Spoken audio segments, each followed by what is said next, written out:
સૌથી પહેલા તો બધાને good morning. Good morning sir. મજામાં છો બધા? બહુ નથી ચિલ્લાવાનું, આપણે માપે માપે બોલવાનું છે ને, તો મોબાઈલ ખોદીને બહાર જતો રહેશે. ઠીક છે બેટા? આજે આપણે સૌથી પહેલા તો ફકરા ભણી લીધા. કેટલા ફકરા ભણી લીધા આપણે? 3 ફકરા ભણી લીધા હે ને? 3 ફકરા ભણ્યા બાદ પછી આકૃતિ ભાગ કયો શીખ્યા આપણે? આકૃતિ ભાગ કયો? હા બેટા, ચોથો ભાગ. પાંચમો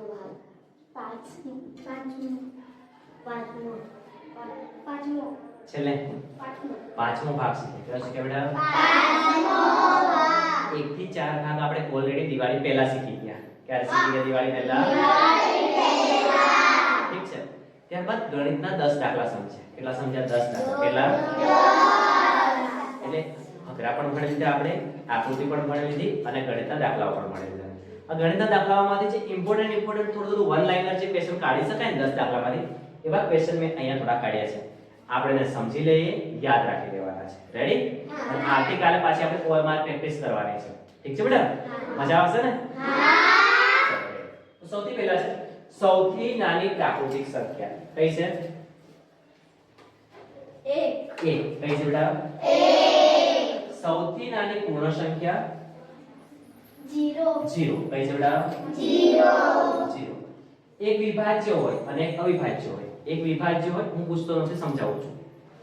એક વિભાજ્ય હોય અને એક અવિભાજ્ય સંખ્યા હોય અને એનો સામાન્ય કેટલો હોય. તો આવો કોઈ ક્વેશ્ચન આવે ને કે જ્યારે એક વિભાજ્ય અને એક અવિભાજ્ય અવિભાજ્ય સંખ્યાનો અવયવ પૂછે, સામાન્ય અવયવ પૂછે, તો હંમેશા યાદ રાખવાનો જવાબ 1 આવે. કેટલો આવે? જવાબ 1.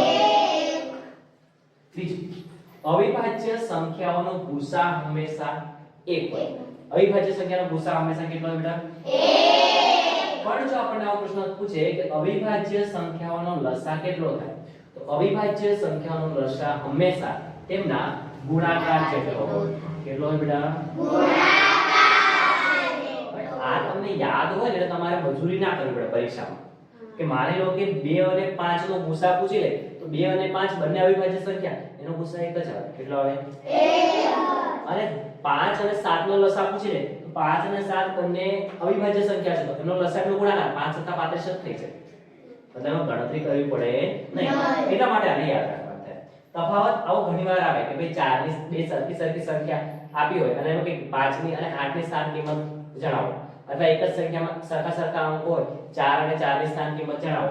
ત્યારે સ્થાન કિંમત જણાવીને એમાં એવું પૂછવામાં આવે કે તફાવત જણાવો, ત્યારે આપણે યાદ રાખવાનું તફાવત એટલે બાદબાકી કરવાની છે. શું કરવાની છે બેટા?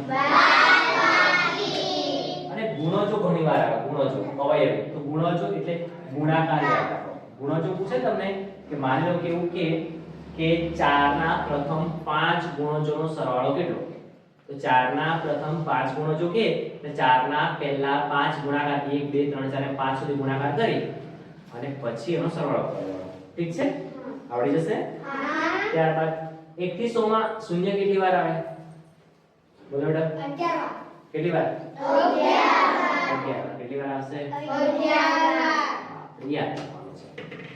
ક્રમિક સંખ્યાઓની સરાસરી હોય ને, મતલબ ક્રમિક સંખ્યાઓ લાઈનસર, મતલબ 1 2 3 4 5 6 7 આવી ક્રમિક સંખ્યાઓની સરાસરીમાં છે ને, આપણે એવું યાદ રાખવાનું છે કે મોટા કેન્દ્ર અથવા બિંદુમાંથી કેટલા વર્તુળ દોરી શકાય. એક હોય, એક જ કેન્દ્ર હોય, ખાલી ટપ્પુ આપેલું હોય, તો એમાંથી કેટલા વર્તુળ દોરી શકાય? તો યાદ રાખો બેટા, અસંખ્ય વર્તુળ દોરી શકાય. કેટલા વર્તુળ દોરી શકાય? અસંખ્ય. એટલે ઘણા બધા દોરી શકાય, જેટલા દોરવા એટલા દોરી શકાય. વ્યાસ ખાલી જગ્યામાંથી પસાર થાય છે. વ્યાસ શેમાંથી પસાર થાય છે? કેન્દ્રમાંથી. શેમાંથી પસાર થાય છે બેટા? કેન્દ્રમાંથી પસાર થાય છે. 1 થી 100 માં કુલ કેટલી અવિભાજ્ય સંખ્યાઓ હોય? કેટલી અવિભાજ્ય સંખ્યા હોય? 25. કેટલી હોય બેટા? 25. 1 થી 100 માં કેટલી વિભાજ્ય સંખ્યા હોય? 74.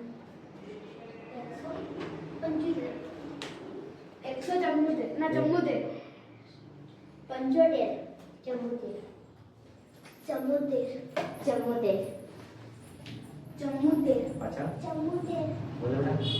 74. એટલે બેટા 74. અને એક વિશિષ્ટ સંખ્યા હોય. એક કેવી સંખ્યા હોય? વિશિષ્ટ.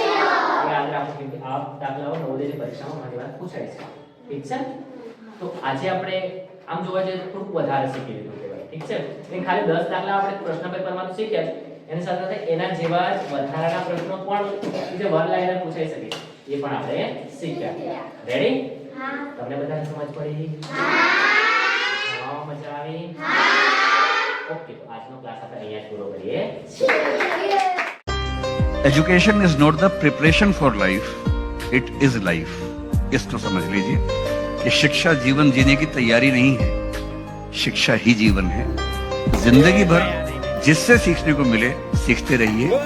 रिक्शा वाला भी कुछ ना कुछ सिखा देगा, कोई भी सिखा देगा. Education is not the preparation for life, it is life. इसको समझ लीजिए कि शिक्षा जीवन जीने की तैयारी नहीं है, शिक्षा ही जीवन है. जिंदगी भर जिससे सीखने को मिले सीखते रहिए. रिक्शा वाला भी कुछ ना कुछ सिखा देगा, कोई भी सिखा देगा. Education is not the preparation for life, it is life. इसको समझ लीजिए कि शिक्षा जीवन जीने की तैयारी नहीं है, शिक्षा ही जीवन है. जिंदगी भर जिससे सीखने को मिले सीखते रहिए. रिक्शा वाला भी कुछ ना कुछ सिखा देगा, कोई भी सिखा देगा. Education is not the preparation for life, it is life. इसको समझ लीजिए कि शिक्षा जीवन जीने की तैयारी नहीं है, शिक्षा ही जीवन है. जिंदगी भर जिससे सीखने को मिले सीखते रहिए. रिक्शा वाला भी कुछ ना कुछ सिखा देगा, कोई भी सिखा देगा.